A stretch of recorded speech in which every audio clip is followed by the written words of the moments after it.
Hello everyone. आज की video में हम सॉल्यूशंस चैप्टर के असर्शन रीज़न क्वेश्चंस को डिस्कस करेंगे।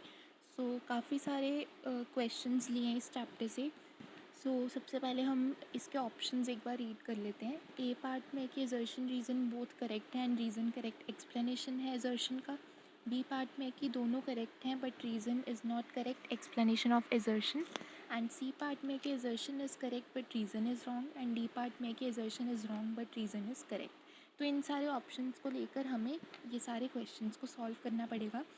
तो सबसे जो पहला क्वेश्चन है उससे स्टार्ट करते हैं। यहाँ पर असर्शन है, a solution is a homogeneous mixture of two or more chemically non reacting substances. Yes, ये सॉल्यूशन की डेफिनेशन एंड बिल्कुल सही करेक्ट डेफिनेशन है। रीज़न है, solutions can be made between any two states of matter. Yes, this is also correct. तो यहाँ पर assertion and reason दोनों करेक्ट हैं बट ये जो रीज़न है this is not the correct explanation of assertion. ये अच्छे से एक्सप्लेन नहीं करा सोल्यूशन की डेफिनेशन को, इट इज़ अनदर स्टेटमेंट। यहाँ हमारा आंसर बी ऑप्शन हो जाएगा। अब 12th वाला देखते हैं। असर्शन है, amalgam is a homogeneous solution. Yes, this is correct. ये एक अलॉय है ऑफ मर्करी। एंड रीज़न है, amalgam is a solution in which mercury is solute and zinc is solvent. जी हाँ, बिल्कुल सही है। मर्करी यहाँ पर सल्यूट होता है एंड जिंक सॉल्वेंट होता है बट ये कहीं से भी करेक्ट एक्सप्लेनेशन नहीं है फॉर आर असर्शन। यहाँ पर अगेन ये बी ऑप्शन हो जाएगी, that assertion and reason both are correct but reason is not the correct explanation of assertion. अगले क्वेश्चन पे चलते हैं। 1 molar aqueous solution of urea contains 60 gram of urea in 1 kg of water. बिल्कुल सही है ये। हमारे पास यूरिया का जो मास होता है 60 ग्राम होता है एंड इट्स येस डेफिनेटली वहाँ यहाँ पर मोलैलिटी की बात हो रही है। 60 gram in 1 kg of water बिल्कुल सही स्टेटमेंट है। रीज़न है, solution containing 1 mole of solute in 1000 gram solvent is called 1 molar solution. जी हाँ, बिल्कुल सही है एंड ये बिल्कुल सही तरीके से एक्सप्लेन भी कर रहा है हमारे असर्शन को। यहाँ ए ऑप्शन हमारी करेक्ट हो जाएगी। अगला क्वेश्चन देखते हैं 14th। The molality of solution does not change with change in temperature. अच्छा, तो हाँ ये बिल्कुल सही है। मोलैलिटी पे कोई फ़र्क नहीं पड़ता टेम्परेचर चेंज का।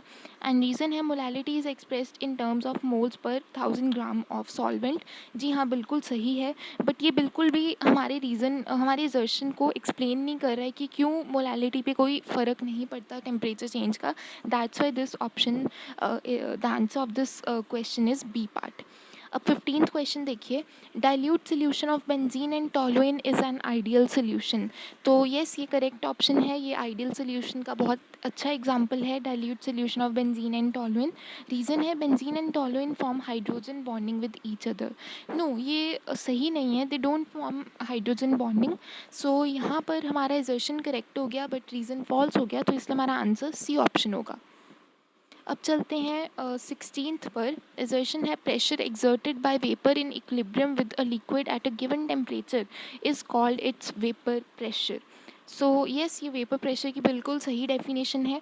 रीज़न देखो, if a non volatile solute is added to a solvent to give a solution, the vapour pressure of solute is found to be greater than the vapor pressure of pure solvent। तो ये बिल्कुल opposite लिखा है, इन्होंने गलत लिखा हुआ है, इसलिए हमारा रीज़न इनकरेक्ट हो गया बट एजर्शन ट्रू हो गया, इसलिए हमारा सी ऑप्शन आंसर होगा। अब चलो next question. Sodium chloride used to clear snow on the roads. Yes, बिल्कुल सही है। Sodium chloride depresses the freezing point of water. हाँ जी, ये भी बिल्कुल सही है एंड यही इसका रीज़न भी है कि सोडियम क्लोराइड को क्यों यूज़ किया जाता है for clearing snow on the roads, क्योंकि ये फ्रीजिंग पॉइंट ऑफ वाटर को लोअर डाउन कर देता है। येस, इसका आंसर ए पार्ट होगा। अब चलते हैं नेक्स्ट क्वेश्चन पे। Solutions show deviation from Raoult's law. हाँ जी, सही है। The cause for these deviations lies in the nature of interactions at the molecular level.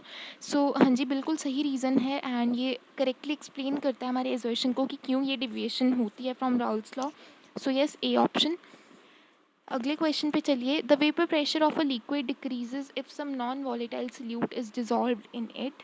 हाँ, सही है, ये बिल्कुल सही है।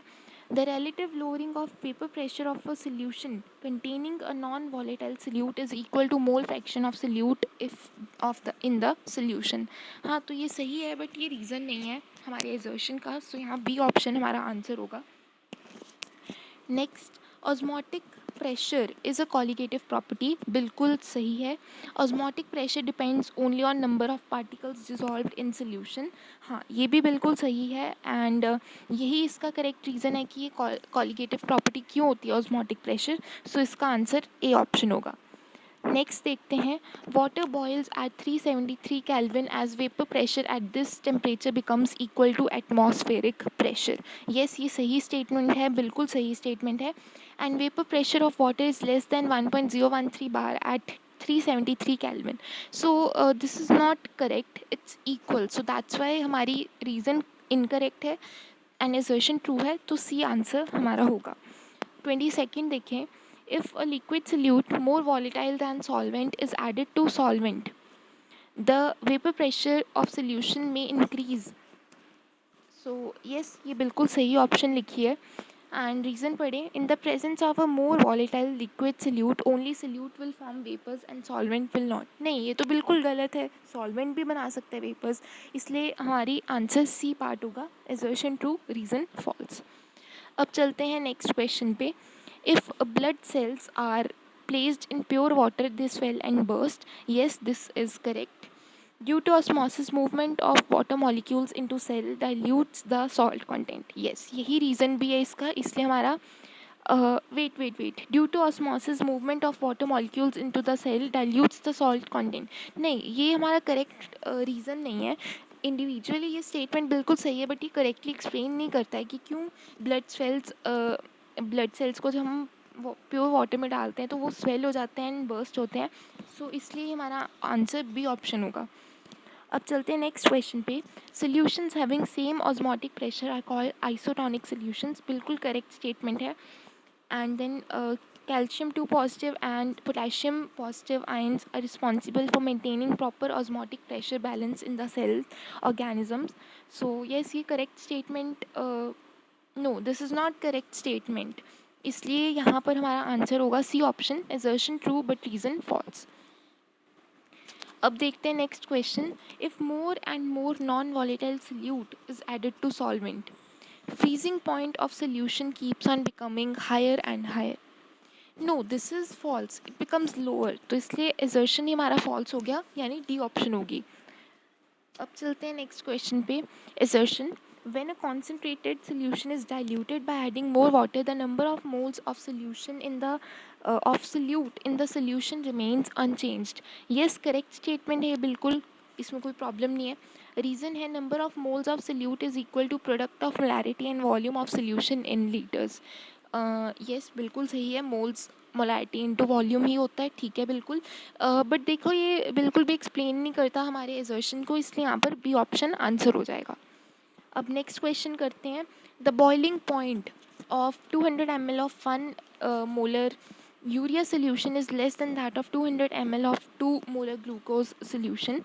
तो ये आप अगर कैलकुलेट इसको करके देखोगे तो बिल्कुल सही आएगा।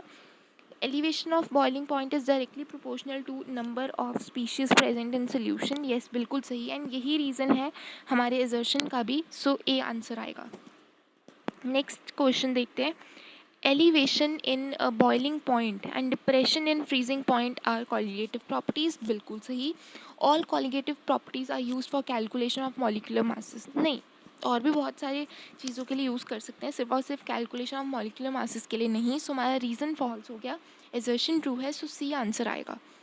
अब चलते हैं next. Reverse osmosis is used in desalination of sea water. Yes, ये अच्छे से लाइन एनसीईआरटी में मेंशन्ड है, बिल्कुल सही स्टेटमेंट है।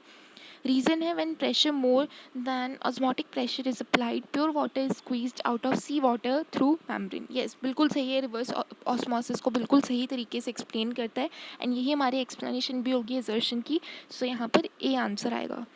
अब चलते हैं last question for the session. Camphor is used as a solvent in determination of molecular masses of naphthalene, anthracene etcetera. Yes, बिल्कुल सही है, कैम्फर ही सॉल्वेंट की तरह होता है एंड रीज़न है camphor has high molal elevation constant. नहीं, this has a low molal elevation constant, ये रीज़न हमारा गलत हो गया, इसलिए हमारा जो आंसर होगा यहाँ पर that is C option. Assertion correct है बट रीज़न फॉल्स है। तो आप देख सकते हो हमने काफ़ी सारे अराउंड 20 असर्शन रीज़न क्वेश्चंस किए हैं खाली सोल्यूशन चैप्टर से। तो ये बहुत सारे अच्छे क्वेश्चंस थे जो हमने डिस्कस कर लिए हैं, एंड आई होप आपको काफ़ी कॉन्फिडेंस आया होगा ये क्वेश्चंस करने में। And I hope this video was helpful. So please आगे जो भी आने वाली वीडियोज़ हैं आप सबको देखिए, एंड जो आ चुके हैं वीडियोज़ उनको भी आप फॉलो कर लीजिए। And I will see you all in the next video. Till then, good bye.